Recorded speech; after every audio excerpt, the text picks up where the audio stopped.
Bonjour à tous. Aujourd'hui, on va s'intéresser aux transformations organiques des alcanes. Comme vous savez, les alcanes sont des hydrocarbures saturés, c'est-à-dire que les liaisons chimiques entre deux carbones successifs dans cette molécule sont des liaisons covalentes simples. Nos objectifs d'aujourd'hui sont: premièrement, on va identifier ensemble les deux types de réactions subies par les alcanes, puis on va préciser les conditions et les produits obtenus durant ces réactions. Notre plan de travail, on va parler de la première réaction chimique, c'est la substitution, puis la deuxième réaction chimique, la combustion, et finalement, on va donner un schéma bilan qui résume tout ce qu'on a travaillé ensemble. On commence par la substitution. C'est un remplacement d'un élément par un autre. C'est un échange. Cette substitution peut se répéter une ou plusieurs fois. Ici, l'élément remplacé est l'hydrogène. Je peux remplacer l'hydrogène par l'atome brome, ou par l'atome Cl, ou par l'atome iode. J'ai trois types des halogènes: le dibrome, Br2, le dichlore, Cl2, ou le diode, I2. Donc, les réactifs de cette réaction de substitution sont toujours, j'ai besoin d'un alkane plus un de ces halogènes. Si l'hydrogène est remplacé par un Br, cette réaction s'appelle la bromation. Si l'hydrogène est remplacé par un Cl, c'est la chloration. Si l'hydrogène est remplacé par l'iode, c'est l'iodation.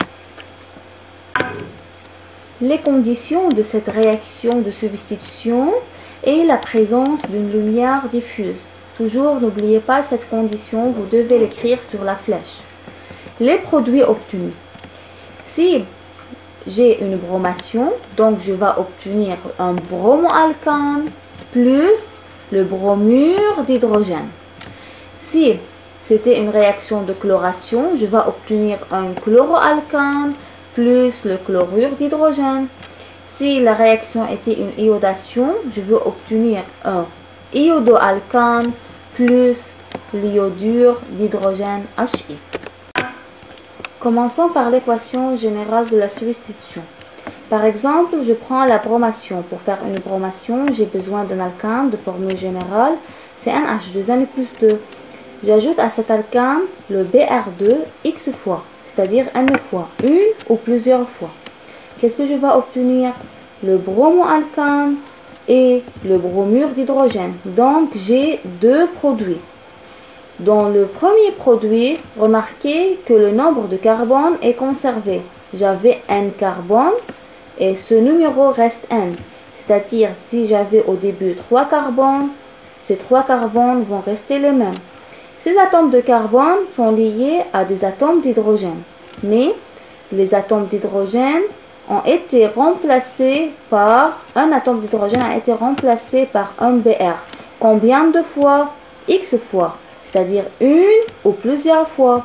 Et par la suite, le nombre d'hydrogène va diminuer X fois, c'est-à-dire si je remplace l'atome d'hydrogène par un seul Br, donc qu'est-ce que je vais obtenir? C'est NH2N plus 2 moins 1. J'ai perdu un hydrogène et il était remplacé par un Br. Même chose pour la chloration et même chose pour l'iodation. Voyons ici la réaction de chloration du méthane en présence de la lumière.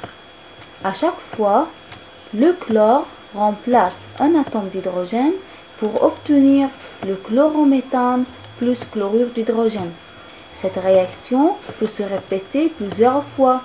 À chaque fois, on prend le produit et on lui ajoute le dichlore en présence de la lumière et par la suite, un nouveau atome de chlore remplace un nouveau atome d'hydrogène pour diminuer le nombre de 1 hydrogène. Voici le dispositif de la réaction de substitution réalisée au laboratoire.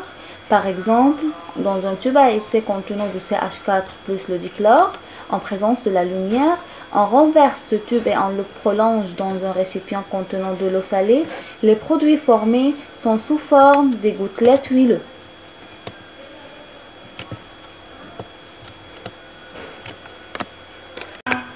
La deuxième réaction chimique subie par les alcanes est la combustion.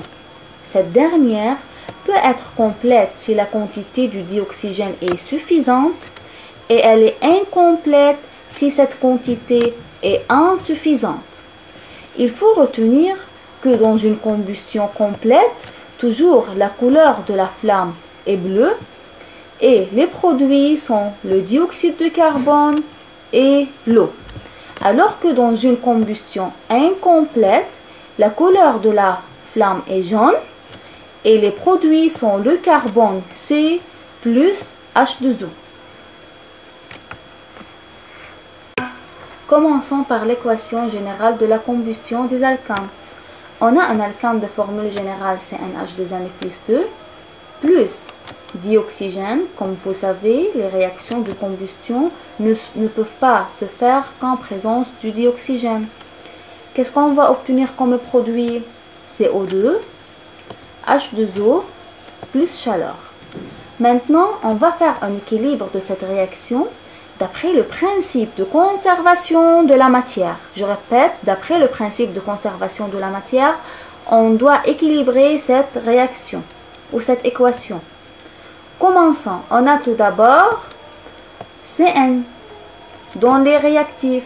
Donc, je multiplie le carbone dans les produits par N. Passons à l'hydrogène.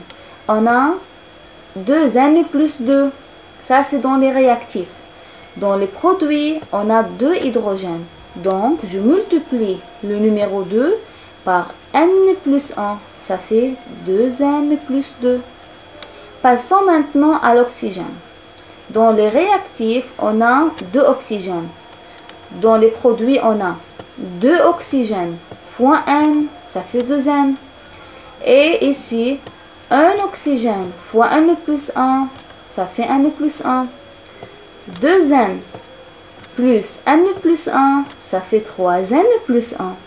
Pour cela, je multiplie la molécule de dioxygène par 3N plus 1 divisé 2, ou 3N plus 1 sur 2. Qu'est-ce qu'on a appris pour aujourd'hui? On a appris que les produits de la combustion des hydrocarbures seulement, si elle est complète, elle produit de l'eau et du dioxyde de carbone, et elle est une réaction exothermique, c'est-à-dire elle produit de la chaleur vers l'extérieur. Par quoi les alcanes sont caractérisés? Les alcanes sont caractérisés par les réactions de substitution, alors que les alcènes et les alcynes sont caractérisés par les réactions d'addition. Pour mieux s'entraîner, vous avez comme devoir application 1, application 2 et application 3 et 4. Ces 4 applications se trouvent dans vos livrets de chimie, pages 66 et 67. Merci.